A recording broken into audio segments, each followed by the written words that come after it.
ভিডিওটি শুরু করার আগে আমি আমার ব্যক্তিগত অবস্থানটা একটু প্রকাশ করি। যেমন ধরেন, আমি এই যে রাশিয়া ইউক্রেন নিয়ে নিউজ করলাম, ইরানের পক্ষে দীর্ঘ আজকে 2 থেকে 3 বছরের উপরে নিউজগুলো করছি, একটা ফ্যান বেস আপনারা হয়তো যারা আমার নিউজ দেখেন তৈরি হয়েছে।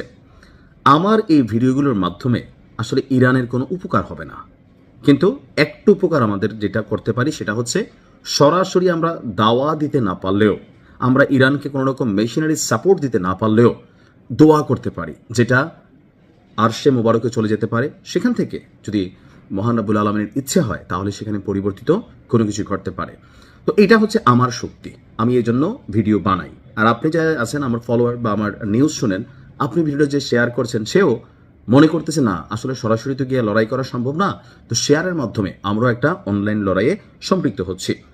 তো অনেকে বলছেন যে দেখেন জামাত ইসলামকে নিয়ে অনেকের অনেক ধরনের বক্তব্য থাকতে পারে, 71 নিয়ে, এই নিয়ে সেই নিয়ে, কিন্তু যখনই ইরান ইস্যুতে জামাতের এই ঘোষণাটা আসছে একদল ট্রল করছেন যে হা হা হা হা, ওরে জামাতিরা সবাই যা, তোরা তো আফগানিস্তান এই সে। না ভাই, দেখেন সারা পৃথিবীর প্রত্যেকটা মানুষের নিজ নিজ জায়গা থেকে, দলীয় জায়গা থেকে, রাষ্ট্রীয় জায়গা থেকে অবস্থান নেওয়ার বিষয় আছে।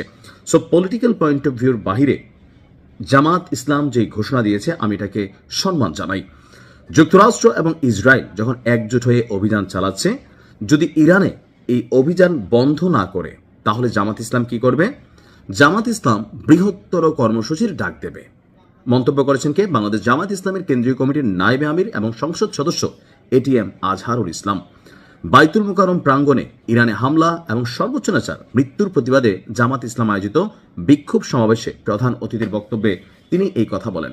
তার বক্তব্য হচ্ছে যে ইরানে যে হামলা হচ্ছে, বাংলাদেশের পক্ষ থেকে আমরা তার তীব্র প্রতিবাদ এবং নিন্দা জানাচ্ছি, পাশাপাশি সর্বোচ্চ নেতার আত্মার মাগফেরাত কামনা করছি। এছাড়া এই যুদ্ধে আরও যারা প্রাণ দিয়েছেন তাদের আত্মারও মাগফেরাত কামনা করছি।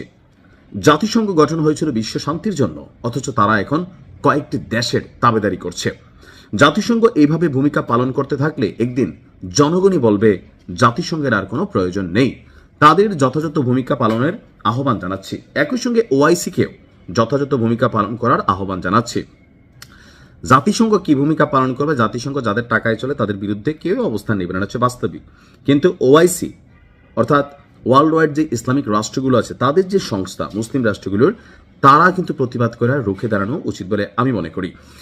তো তিনি বলছেন এই যুদ্ধ শুধু মধ্যপ্রাচ্য নয়, অনেক দেশে ক্ষতিগ্রস্ত হবে। সেখানে জীবনযাত্রা, জ্বালানি তেল, মানে অনেক কিছুই, যেটাতে সারা পৃথিবীর জনগণের একটা স্বার্থ আছে। তো ইসরায়েলের উদ্দেশ্যেও জামাত বার্তা পাঠিয়েছে। আপনার কয়েক বছর আগে অনেক ঘটনা ঘটিয়েছেন, সে সময় মানুষ আপনাদের পণ্য বর্জন করেছিল। এবার আপনাদের পণ্য বর্জন করলে আপনাদের ব্যবসা গুটিয়ে যাবে, তাই আপনারা অবিলম্বে ইরানে যুদ্ধ বন্ধ করতে পারেন। তো আমার কাছে মনে হয় যে জামাতের এই সমাবেশ, কর্মী সমাবেশ, বিক্ষোভ সমাবেশে আসলে ইরানের বিরুদ্ধে ইসরায়েল কি ভয় পাবে? না। আমেরিকা ভয় পাবে? না। তবে এই বিক্ষোভ সমাবেশের খবর বিশ্ববাসীর কাছে পৌঁছে যাবে গণমাধ্যমের বরাতে, আন্তর্জাতিক গণমাধ্যমগুলো নিউজ করবে। এটাও একটা মনস্তাত্ত্বিক চাপ তৈরি করা, যেটা কি বলা হচ্ছে বিশ্ব শক্তিশালী যে রাষ্ট্রগুলো আছে বা এই মুহূর্তে ডোনাল্ড ট্রাম্প বা ধরেন জনগণের কাছে একটা বার্তা পাঠানো।